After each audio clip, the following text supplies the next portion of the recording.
નમસ્કાર, સીએનબીસી બજારમાં આપનું સ્વાગત છે. સીએનબીસી બજારના મની મેનેજરમાં આપનું સ્વાગત છે. અને મની મેનેજર એટલે તમારા નાણાંનો ચોક્કસ આયોજન માટે અપાતું માર્ગદર્શન. હું પ્રીતિ દલાલ આપ સૌનું સ્વાગત કરું છું આજના મની મેનેજરમાં એક નવા ટોપિક સાથે. મની મેનેજરમાં આજે આપણે વાત કરીશું ક્રેડિટ કાર્ડ માટેની નવી ગાઈડલાઇન્સ પર. ગ્રાહકોને મળશે વધુ સુરક્ષા અને સાથે જ લઈશું દર્શકોના સવાલ પણ. ત્યારે આરબીઆઈ ગ્રાહકોના હિતમાં અવારનવાર નોટિફિકેશન બહાર પાડતી હોય છે અને તાજેતરમાં જ ક્રેડિટ કાર્ડને લઈને નવા નિયમો આરબીઆઈ દ્વારા બહાર પાડવામાં આવ્યા છે. શું છે આ નિયમો અને ક્યારે લાગુ પડશે અને કઈ રીતે ગ્રાહકોને વધુ સુરક્ષા પૂરી પાડશે અંગે ચર્ચા કરીશું. અને આ ચર્ચામાં આપણી સાથે જોડાયા છે મની એડ્યુ સ્કૂલના ફાઉન્ડર અર્નવ પંડ્યા. અર્નવજી, ઘણું સ્વાગત છે આપનું આજના શોમાં. અને આપણે રિસન્ટલી જોયું કે ક્રેડિટ કાર્ડ ઇસ્યુઅન્સ માટે જે નવા રૂલ્સ આરબીઆઈએ બહાર પાડ્યા છે, નવી ગાઈડલાઇન્સ આવી છે, એના પર આપણને થયું કે એક નજર કરવી જોઈએ, કારણ કે બધા જ પાસે હવે એક ક્રેડિટ કાર્ડ હોતું હોય છે. શું નવી ગાઈડલાઇન્સમાં કયા મુખ્ય મુદ્દાઓ આવ્યા છે? જે રીતે ક્રેડિટ કાર્ડનું આખું તંત્ર ચાલી રહ્યું છે અને જે રીતે ગ્રાહકોને બેંકો પાસેનો એક્સપિરિયન્સ છે એને ધ્યાનમાં લઈને રિઝર્વ બેંક ઓફ ઇન્ડિયાએ આખી જે નવી ગાઈડલાઇન્સ બહાર પાડી છે તે ક્રેડિટ કાર્ડ માટે બહાર પાડી છે. એટલે એમાં સ્પષ્ટ રીતે એ દર્શાવવામાં આવ્યું છે કે કયા કયા સ્ટેપ્સ બેંકે લેવા જોઈએ કે જેને લઈને તેમનો એક્સપિરિયન્સ અને ગ્રાહકો જોડેનું આખું જે ડીલિંગ હોય તે ટ્રાન્સપેરન્ટ હોય અને એમાં ગ્રાહક માટે પ્રોટેક્શન હોય. કારણ કે એવા અનેક મુદ્દાઓ છે કે જેને લઈને ગ્રાહકોને તકલીફ થાય છે. ફોર એક્ઝામ્પલ, એ લોકોએ કોઈ કે માંગ્યું ના હોય તો પણ તેમને એક ક્રેડિટ કાર્ડ આવી જાય, કે તેમનું ક્રેડિટ કાર્ડ અપગ્રેડ કરીને તેમને હાઈ ફીસ ચાર્જ કરવામાં આવે, ગ્રાહકોને બરાબર રીતે એક્સપ્લેન કરવામાં ના આવે કે જ્યારે તે તેમનું એક લમસમ પેમેન્ટ એક ઈએમઆઈ માં કન્વર્ટ કરે છે તો એનો એમના પર શું અસર થાય છે, શું ખર્ચ થાય છે. આ બધા મુદ્દાઓ એવા છે કે જેને લઈને ગ્રાહક જોડે કઈ રીતે ડીલિંગ કરવું જોઈએ તે સ્પષ્ટ નહોતું. પણ હવે નવી ગાઈડલાઇન્સ હેઠળ આરબીઆઈએ બેંકોને ક્લિયર ડાયરેક્શન આપી છે કે કઈ રીતે તે લોકો આ બધા મુદ્દે ડીલ કરવું પડે અને એ રીતે આગળ જતા ગ્રાહકોને લઈને ફાયદો થશે. જે ખરી વાત છે, કારણ કે આપણે કોઈ વખત ક્રેડિટ કાર્ડ ન જોઈતું હોય તો પણ આપણે જોયું છે કે આવી જાય છે. કોઈ વખત અચાનક લિમિટ આપણી વધી જતી હોય છે, કોઈ વખત કેન્સલ થઈ જતું હોય છે, કંઈ સમજ નથી પડતી. અને જે રીતે ક્રેડિટ કાર્ડ ફ્રોડ્સ પણ આપણે ઘણા બધા જોયા છે, તો એ બધી સાવધાની રાખવી પણ ઘણી જરૂરી થઈ જતી હોય છે. તો અનુજી, કયા કયા મુદ્દાઓમાં હવે આપણે ધ્યાન રાખવાનું રહેશે? જે નવી ગાઈડલાઇન્સ આવી છે એ કઈ રીતે એઝ ક્રેડિટ કાર્ડ હોલ્ડરને વધારે સુરક્ષા આપશે અને શું ધ્યાન ક્રેડિટ કાર્ડ હોલ્ડરે રાખવાનું રહેશે? જો ગાઈડલાઇન્સ તો એટલી બધી છે ને એટલા બધા મુદ્દાઓ છે કે આપણે દરેક મુદ્દાને વાત કરીએ તો 3-4 કલાક નીકળી જાય. પણ સ્પષ્ટ વસ્તુ આપણે અમુક મેઇન મુદ્દાઓ તરફ ધ્યાન આપી શકીએ છીએ. પહેલી વસ્તુ તો એ છે કે જ્યારે પણ કોઈ નવું ક્રેડિટ કાર્ડ લેવાનું હોય ત્યારે બેંકોએ એક પાનામાં એક કી પોઈન્ટ્સ કરીને કે કી ઇન્ફોર્મેશન છે તે ગ્રાહકોને આપવી જોઈએ, જેને લઈને ગ્રાહક આ એક પાનાનું જે ફોર્મ, જે ડિટેલ્સ છે તે વાંચીને સમજી શકે કે એમના જે ક્રેડિટ કાર્ડ ઓફર કરવામાં આવી રહ્યું છે તેના શું ફીચર્સ છે, શું વ્યાજ દર છે, શું કન્ડિશન્સ છે, કેટલી લિમિટ છે, બધું આ એક પેજના ડિટેલ્સમાં હોવું જોઈએ. એટલે આ બહુ મહત્વની વસ્તુ છે. કારણ કે અડધી વખત કે મોટા ભાગની વખત જ્યારે કોઈ નવું ક્રેડિટ કાર્ડ લે છે ત્યારે ગ્રાહકને સ્પષ્ટ રીતે સમજ નથી પડતી કે ખબર નથી હોતી કે એમને કઈ કઈ બેનિફિટ ઓફર કરવામાં આવી છે. જો કોઈ સેલ્સ રિપ્રેઝેન્ટેટિવ બેંકનો કોઈ વર્બલ પ્રોમિસ કરે, એટલે કે કહીને પ્રોમિસ કરે, એ અને લખેલી વસ્તુ હોય એમાં મોટો ફરક હોય છે. એટલે હવે આ એક રિટર્ન ડોક્યુમેન્ટ હશે. બીજી વસ્તુ જે મહત્વની છે તે એ છે કે કોઈ પણ બેંક તમે કીધું ના હોય કે તમે માંગ્યું ના હોય તો અનસોલિસિટેડ જેને કહેવાય તે પ્રકારનું ક્રેડિટ કાર્ડ ઇસ્યુ કરી શકશે નહીં.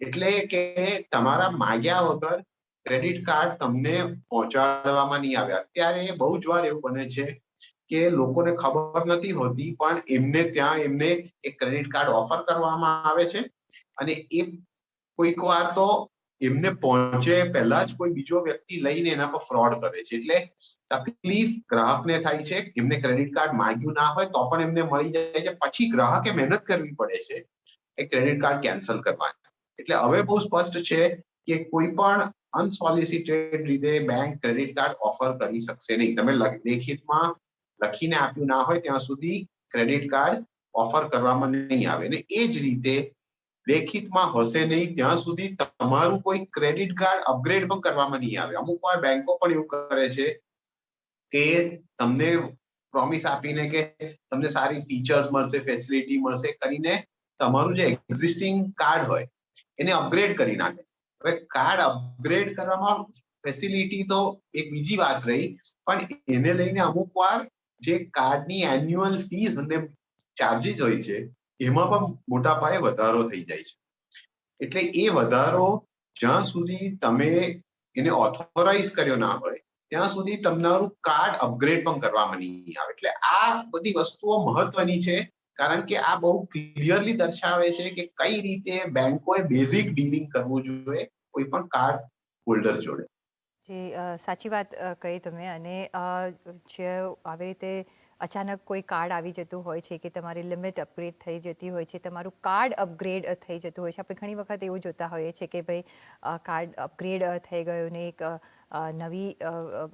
નવું કાર્ડ આવી ગયું ને એમાં આપણને ખુશી થતી હોય છે, પણ સાથે સાથે એની પાછળ શું કોસ્ટ વધી ગયો છે એ પણ ધ્યાન રાખવાનું હોતું હોય છે. અને કદાચ આપણે એ ચૂકી જતા હોઈએ છીએ કે ભાઈ લિમિટ મારી વધી ગઈ, કાર્ડ નવું આવી ગયું તો શું કોસ્ટ પણ ઇન્ક્રીઝ થયો છે કે નહીં, આ બધું જ ધ્યાનમાં રાખવાનું હોય છે. ને એના માટે જ આરબીઆઈએ આ ગાઈડલાઇન્સ રજૂ કર્યું છે કે જ્યાં સુધી તમે લેખિતમાં ના આપો, રિટર્ન રિક્વેસ્ટ ના જાય ત્યાં સુધી હવે બેંક્સ અપગ્રેડ નહીં કરી શકે, નવું કાર્ડ નહીં આપી શકે, એમને જ પણ કાર્ડ નહીં આપી શકે. એટલે એક ગ્રાહકોની એક સાવચેતી માટે આ પગલાં લેવામાં આવ્યા છે. પણ અનુજી, તો પછી હવે આગળ જતે બેંકનો રોલ શું હશે? આરબીઆઈએ બેંક્સને શું કહ્યું છે કે એમના કઈ રીતે નોર્મ્સ ચેન્જ થશે કે કઈ રીતે એમને હવે ક્રેડિટ કાર્ડ ઇસ્યુ કરતી વખતે ધ્યાન રાખવું પડશે?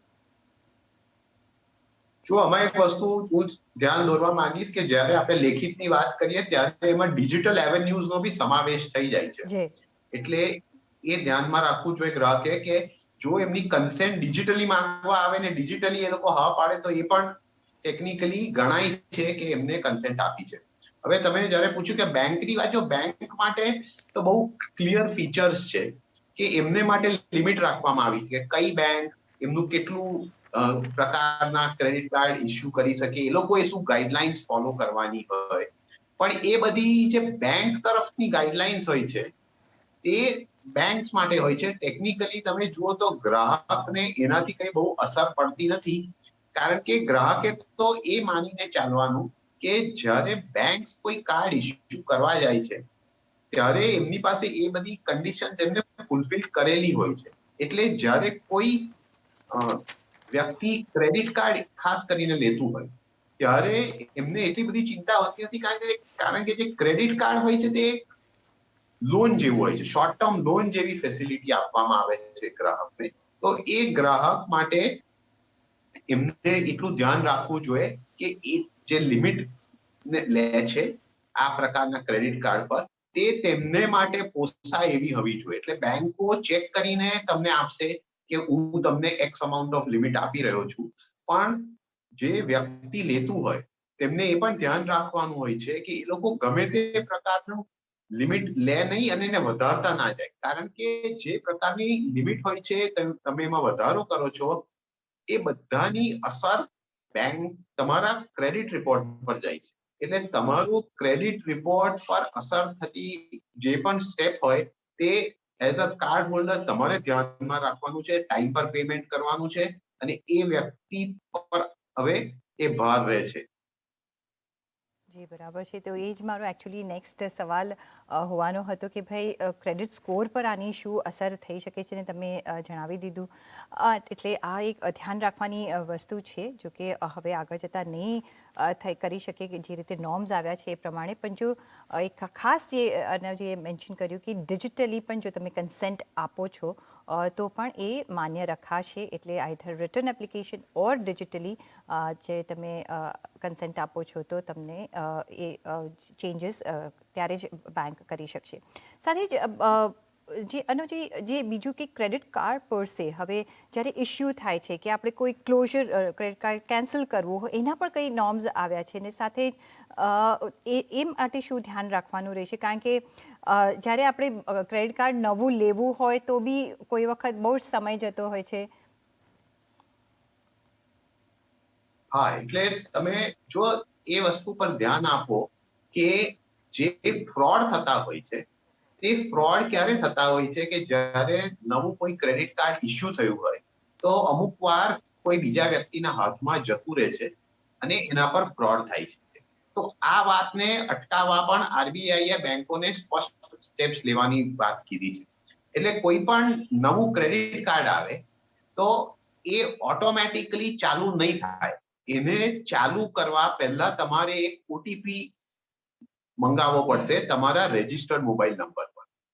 એ ઓટીપી આવ્યો અને એ તમે એનાથી વેલિડેટ કર્યું પછી જ તમે ક્રેડિટ કાર્ડનો યુઝ સ્ટાર્ટ કરી શકો. એટલે આનાથી શું થશે કે એવું નહીં બની શકે કે તમારા નામમાં કોઈ ક્રેડિટ કાર્ડ લઈ અને પછી એનો ઉપયોગ શરૂ કરી દે અને તમને ખબર ના પડે. પહેલી વસ્તુ એ. બીજી વસ્તુ એ કે જો આ પ્રકારનું કોઈ પણ વેલિડેશન ને બધું 30 દિવસ માટે થયું નહીં તો બેંક તમારું એક ક્રેડિટ કાર્ડ રદ કરી શકે છે. એટલે નવો ઇસ્યુ કાર્ડ આવ્યા પછી તમારે સ્પેસિફિક ટાઈમ પીરિયડમાં એને એક્ટિવેટ કરાવવું રહેશે. નહીં તો એ શરૂ થાય પહેલા જ કદાચ ડીએક્ટિવેટ થઈને રદ થઈ શકે છે. આનાથી પણ ગ્રાહકોને પ્રોટેક્શન મળશે કારણ કે એ મિસયુઝ રોકવા માટે છે કે તમારું કાર્ડ આવીને કશે પડ્યું રહ્યું હોય તો ઘણા સમય સુધી વાપર્યું ના હોય, તમે શરૂઆત જ ના કરી હોય તો એ ડિસેબલ થઈ જશે. ત્રીજી વસ્તુ એ છે કે રેગ્યુલર યુઝમાં પણ તમારે ધ્યાન રાખવું પડશે. જો તમે 1 વર્ષ માટે ક્રેડિટ કાર્ડ વાપરશો નહીં અને એના પર કોઈ ટ્રાન્ઝેક્શન નહીં હોય તો પણ બેંક પછી એમાં પ્રક્રિયા શરૂ કરી શકે છે કે જેનાથી તમારું ક્રેડિટ કાર્ડ કેન્સલ થઈ જાય. એટલે આ વસ્તુ બહુ જરૂરી છે કારણ કે કોઈક વાર આપણે કોઈ ક્રેડિટ કાર્ડ કાં તો ખોવાઈ ગયું હોય કે કશે ભૂલી ગયા હોઈએ તો એ પડ્યું રહ્યું હોય તો એ કોઈ બીજાના હાથમાં જાય તો એનો મિસયુઝ ના થાય એ માટે તમારે વર્ષમાં જો ક્રેડિટ કાર્ડ વાપર્યું નહીં હોય તો પણ પ્રક્રિયા શરૂ થશે કે જેને લીધે એ ડિસેબલ થઈ શકે છે. એટલે આ બધી વસ્તુઓ લોકોએ ધ્યાનમાં રાખવી જરૂરી છે કારણ કે આ બધા સ્ટેપ્સ જે છે તે ગ્રાહકોના પ્રોટેક્શન માટે છે, પણ એની સાથે જવાબદારી પણ ગ્રાહક પર આવી જાય છે કે એ લોકો થોડુંક ધ્યાન રાખે અને ક્રેડિટ કાર્ડનું જે ડીલિંગ છે એના પર રેગ્યુલર રહે. નહીં તો તમારી ખબર નહીં હોય તમને તો પણ આ તમારું કાર્ડ કદાચ ડિસેબલ થઈ શકે છે. જે બરાબર છે. તો આ એક ગ્રાહકો માટે સેફટી માટે છે, પણ ગ્રાહકોએ બી સચેત રહેવું પડશે અને જો તમે યુઝ નથી કરતા તો કેન્સલ પણ થઈ શકે છે આગળ જતાં. પણ અને જે આપણે જોયું છે કે ઘણા બધા પાસે મલ્ટિપલ ક્રેડિટ કાર્ડ્સ હોતા હોય છે કે આપણે ઇન્ટરનેશનલ કાર્ડ્સ પણ હોતા હોય છે. એ સંજોગોમાં આપણે શું ધ્યાન વધારે રાખવાનું રહેશે? કઈ રીતે એના પર વધારે ધ્યાન રાખવાનું રહેશે? કારણ કે અમુક કાર્ડ્સ મે બી આપણે જ્યારે ટ્રાવેલ કરીએ ત્યારે જ વપરાતા હોય છે. એના માટે શું તમે એડવાઇસ કરશો? જો તમારી પાસે મલ્ટિપલ કાર્ડ હોય તો તમારે મલ્ટિપલ વાર મહેનત કરવી પડશે આ બધી પ્રોસેસને ધ્યાનમાં રાખીને કે તમારા બધા કાર્ડ ચાલુ રહે. આઈડિયલી તો સલાહ એવી જ હોય છે કે લોકોએ 2 કે 3 થી વધારે ક્રેડિટ કાર્ડ રાખવા નહીં. કારણ કે એક તો તમારે જેટલા વધારે ક્રેડિટ કાર્ડ તમે રાખો અને જેટલી લિમિટનું તમે કરો એનું એક તમને ઇમ્પેક્ટ તમારા ક્રેડિટ સ્કોર પર આવે છે. બીજી વસ્તુ એ છે કે આટલા બધા વધારે પડતા ક્રેડિટ કાર્ડ રાખવાથી એનું મેનેજમેન્ટમાં તકલીફ આવી જાય છે. ચાન્સીસ એવું છે કે તમે કોઈ કાર્ડ કશેક વાપર્યું હોય એમાં કદાચ પેમેન્ટ રહી ગયું હોય તો તમે ઇન્ટરેસ્ટ સાયકલમાં ફસાઈ જાઓ છો. હવે આગળ જતા તકલીફ એ રહેશે કે બહુ બધા કાર્ડ ભેગા કર્યા હોય તમે 1 વર્ષ સુધી કોઈ કાર્ડ વાપર્યું ના હોય ને ચાન્સીસ એવું બની જ શકે છે તો એ કાર્ડ કેન્સલ થઈ જાય. એટલે એમાં પાછું તમે રિવાઇવ કરવા જુદી પ્રોસેસ કરવી પડે. એટલે આ બધી વસ્તુ છે. બીજી વસ્તુ એ છે કે ઇન્ટરનેશનલ યુઝ માટે જો જે ક્રેડિટ કાર્ડ હોય તો એમાં બે રીતે ઇન્ટરનેશનલ યુઝ થઈ શકે છે.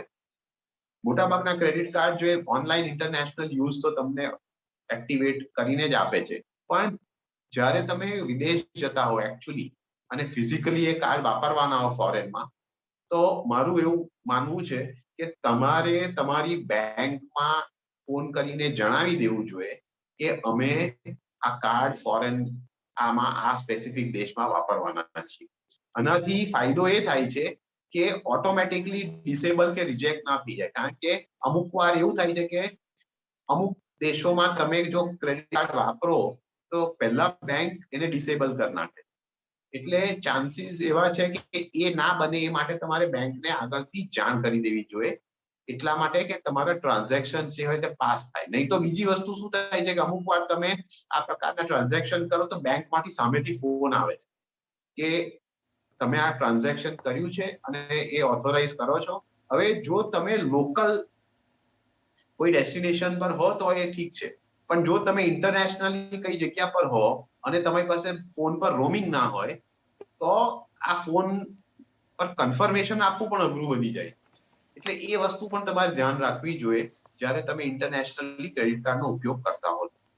ઓકે, તો આ બધા જ મુદ્દાઓ ધ્યાનમાં રાખવાના રહેશે. અને આ જે નવી ગાઈડલાઇન્સ છે 1 જુલાઈ 2022થી લાગુ પડશે. એટલે હવે ક્રેડિટ કાર્ડ ઓફકોર્સ તમારી સુવિધા માટે હોય છે, પણ સાથે સાથે એના નોર્મ્સ પણ આપણે પાળવાના રહેશે ને આપણી સિક્યોરિટી માટે જ છે, ને એટલે જ આરબીઆઈએ નવા ગાઈડલાઇન્સ રજૂઆત કરી છે. પણ એ સાથે જ એક બ્રેક લેવાનો સમય થઈ ગયો છે, તો એક બ્રેક લઈશું અને પાછા ફરીશું અને દર્શકોના સવાલોના જવાબો લઈશું. અમારી સાથે જોડાયેલા રહેજો.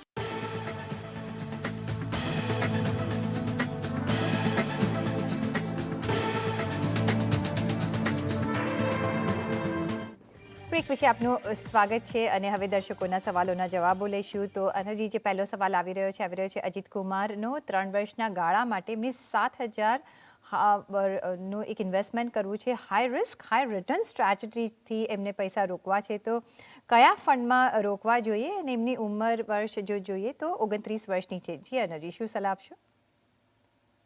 જો નોર્મલી જ્યારે તમારો સમયગાળો 3 વર્ષનો હોય તો ત્યારે, કારણ કે ટાઈમ બહુ નથી, તો સ્ટ્રેટેજી જે એડોપ્ટ કરીએ એ હોય કે આપણે જેટલું ઓછું રિસ્ક બને એટલું લઈએ ને નોર્મલી એમાં ડેટ ફંડ નો સમાવેશ થવો જોઈએ.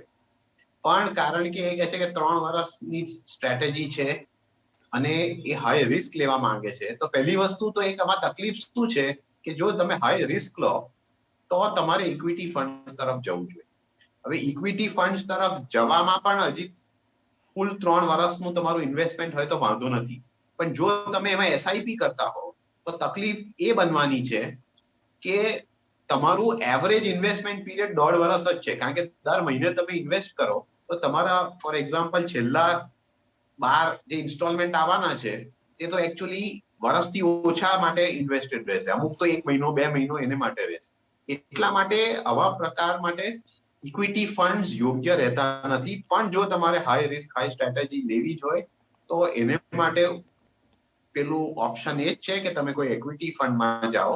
તો મારું રેકમેન્ડેશન એ જ હશે 3 વર્ષના સમયગાળા માટે તમારે જો થોડું હાઈ રિસ્ક લેવું હોય તો તમે એક હાઇબ્રિડ ફંડમાં જાઓ, અને હાઇબ્રિડ ફંડમાં પણ એક એગ્રેસિવ હાઇબ્રિડ કેટેગરી છે જેમાં ઇક્વિટીનું પ્રપોર્શન થોડું વધારે છે. આ યોગ્ય નથી સ્પેસિફિકલી ફોર યોર ટાઈમ પીરિયડના ગોલ માટે, પણ જો આ તમારે સ્ટ્રેટેજી એડોપ્ટ કરવી હોય તો આ રૂટ અપનાવી શકો છો. ઓલરાઈટ. સાથે નેક્સ્ટ સવાલ પર જઈએ. ને નેક્સ્ટ સવાલ જે આવી રહ્યો છે શ્રેય સોનીનો. એમની ઉંમર વર્ષ 25 વર્ષની છે અને 3 મહિનાથી નોકરી મળી છે, અને એમને એક અલગ એસઆઈપી કરવી છે એમના માતા પિતાના ઘડપણમાં, જે એમને ઉપયોગી થઈ જાય એટલા માટે.